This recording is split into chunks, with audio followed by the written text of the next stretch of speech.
ఒక్కసారి ఇప్పుడు తెలంగాణ శ్యామ్ని లైన్లోకి తీసుకుందాం. సరే ఏం మాట్లాడతాడు, ఏంది ఈ 12 ఏళ్ల బాలిక పరిస్థితి గురించి ఒకసారి స్పందించలేదు కదా ఈ మహానుభావులు, తెలంగాణ జాతిపితలు వీళ్ళంతా. ఒకసారి చేసి చూద్దాం ఏమంటాడు. హలో హలో బ్రదర్, నమస్తే బ్రదర్. నమస్తే. నా పేరు దేవా బ్రదర్, నేను జర్నలిస్ట్, యాంకర్. నేను చెప్పండి. అది ఏం లేదు, ఎప్పుడు అంటే కొద్దిగా బాగా ఫైర్ అవుతుండే, ఏదైనా ఇష్యూ జరిగితే, ఏదైనా మాట్లాడితే కానీ, ఏదైనా చిన్న చిన్న విషయాలకి కూడా ఫైర్ అవుతుంటారు మీరు. అంటే గట్టిగా ప్రజాగలం వినిపిస్తూ ఉంటారు కదా. సడన్గా ఏమైంది, 12 ఏళ్ల పాప ఖమ్మంలో మరి అంత ఘోరమైన పరిస్థితి నుంచి బయటపడింది. ఇప్పుడు నిమ్స్లో వచ్చేసి చావు బతుకుల మధ్య కొట్టుమిట్టాడుతుంది. మరి ఎందుకు ఏం స్పందించలే అసలు, ఏంటి ఒకసారి జర మాట్లాడి తెలుసుకుందాం అన్నట్లా చేశానా నేను. రిమైండ్ చేసిరా లేదా? అది మీకు తెలుసా అన్నయ్య? అదే బ్రదర్, నువ్వు జర్నలిస్ట్ అంటున్నావు కదా. అవునన్నా, ముసుగేసుకొని తీసుకెళ్ళిరంట పెద్ద మనిషిని.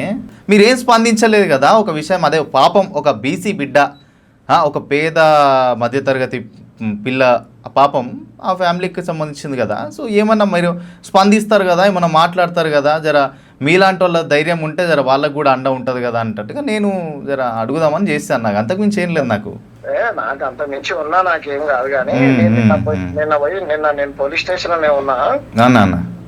అయితే ఈ దేశంలో మా ఎస్సీలని, ఎస్టీలని, బీసీలని, మైనార్టీలని, ముస్లిం, క్రైస్తవ మైనార్టీలని, పాపనోళ్ళు, కోంటర్లు, రెడ్డోళ్ళు, కమ్మళ్ళు, కాపళ్ళు, మాకు పార్టీలు లేవు. మమ్మల్ని వేల సంవత్సరాల నుంచి చంపుకుంటూనే వస్తారు. సరే చంపే దాంట్లో అందరూ చెడ్డవాళ్ళు, బీసీలు ఉండరు, ఎస్సీలు ఉండరు, ఎస్టీలు ఉండరు, మైనార్టీలు ఉండరు. అన్ని వర్గాలలో చెడ్డవాళ్ళు ఉంటారు, మంచి వాళ్ళు ఉంటారు.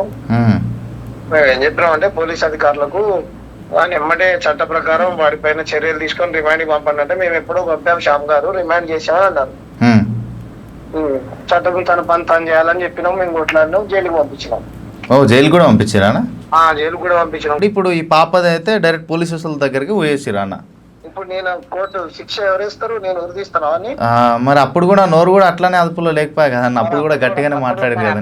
నేను ఏమంటున్నా, అప్పుడు లేచిన నోరు ఇప్పుడు ఎందుకు లేస్తలేదు? ఒక పాప, పసి పాప, 12 ఏళ్ల పాపకు జరిగిన పరిస్థితిని చూసి మీకు నోరు ఎందుకు లేస్తలేదు అని చెప్పి నేను అడుగుతున్నా అన్న. ఒక జర్నలిస్ట్గా నేను అడుగుతున్నా ఏమంటే, ఎందుకు నోరు లేస్తలేదు? సామాన్య ప్రజల కోసం, బీసీలు, ఎస్సీలు, ఎవరైతే మైనార్టీలు ఉన్నారో, దళితులు ఉన్నారో, వీళ్ళ కోసము మీరు ఎప్పుడు కూడా నోరు తెరుస్తారు కదా. అంటే మీ వీడియో క్లిప్ అనేది, మీ ఫేస్ వీడియో క్లిప్ అనేది గట్టిగా ఏ ఇష్యూ వచ్చినా బయటికి వస్తుండే, ఎందుకు రాకపోయా అని మాకు కొద్దిగా చిన్నగా అనిపించింది. అందుకే ఫోన్ చేసిన. ఇక దాంట్లో తప్పేమని ఉందా అంటే చెప్పురు, ఇక మళ్ళీ ఏం లేదు. అది వాస్తవమే, వాస్తవమే, వాస్తవమే.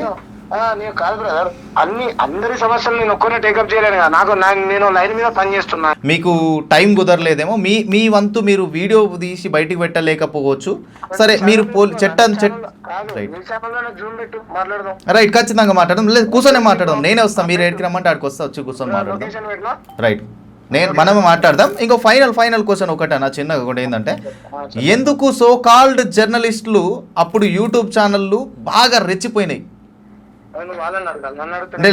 ఒక మాట అన్న, ఇప్పుడు ఎందుకు ఓన్లీ ఏదైతే యూట్యూబ్ ఛానల్ ఎందుకు రావట్లేదు అంటారంటే, పాపం ఒక మన పేద పిల్ల కదా, పేద పిల్ల గురించి ఒక పట్టించుకొని వీళ్ళంతా పార్టీలో ఉండే వాళ్ళు కూడా కావచ్చు, కొన్ని రంగులు పోసుకున్న వాళ్ళు కూడా కావచ్చు, చాలా మంది వాళ్ళు కూడా దాంట్లో హిందూ, ముస్లిం అని భూతార్థాలు పెట్టి చూస్తే చేస్తున్నారు కాబట్టి కాదు కాబట్టి రాలేదని.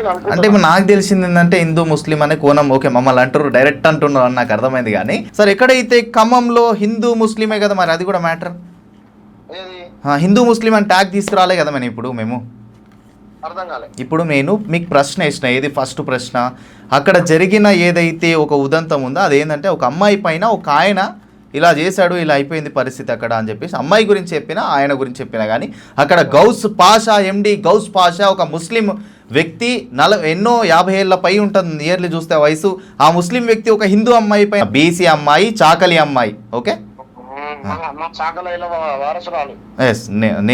నేను చెప్పొచ్చో లేదో డైరెక్ట్ చెప్తున్నా అన్నా. నువ్వు కులాల గురించి తీస్తున్నావు కదా, డైరెక్ట్ చెప్తున్నా, సాకలైలమ్మ వారసుని అన్నా నేను. బీసీ బిడ్డకు అన్యాయం జరిగిందంటే, మా బీసీ బిడ్డలకు ఈ ముస్లిం ఇప్పుడు ఎవరైతున్నాడో వాడే కాదు, గతం నుంచి చంద్రబాబు నాయుడు చేసుకుంటే అరచకాలని చెప్పి నువ్వే చెప్పినావు బీసీ బిడ్డ అని. నేను చెప్పినా? నేనే చెప్పిన బీసీ బిడ్డ అని చెప్తున్నా. మరి వాళ్ళకంటే ఈ అన్యాయం కంటే మాకు జరుగుతున్న అన్యాయం చాలా ఘోరమైంది, ఇది కూడా అన్యాయమే. మేము పోలీస్ స్టేషన్ పోయినాం నిన్ననే, మేము పోలీస్ స్టేషన్ పోయినాం తెలుసా, పోలీస్ స్టేషన్ లో ఉన్నాం నిన్ననే నేను. అవునా, జర ఏమన్నా ఉంటే మేము మా ఛానల్ వేసుకుంటాం, జర విజువల్స్ కూడా ఏమైనా ఉంటే పెట్టుకోండి. మేము ఛానల్ కి ఎందుకు పంపిస్తాం, మేము ఛానల్ మేము పంపించుకుంటాం. Okay okay. అంటే ఫోక్సో కేసు అనే విధంగా అంత ఫోక్సో కేసు కదా పరిస్థితి, పాపం 12 ఏళ్ల పిల్లని అట్లా చేయడం కూడా కరెక్ట్ కాదు కదా అని నేను చాలా తీవ్రంగా ఖండిస్తున్నాను. తీవ్రంగా ఎందుకంటే బీఆర్ఎస్ వాళ్ళు కూడా అంటే పార్టీల విషయానికి వస్తే కూడా ఎవరు రెస్పాండ్ అవుతలేరు. మేము తప్పు చేసినా ఇంకోటి తప్పు చేసినా తప్పని తప్పంటాం, నిజాయితీగా ఒప్పుకుంటాం. Right right brother.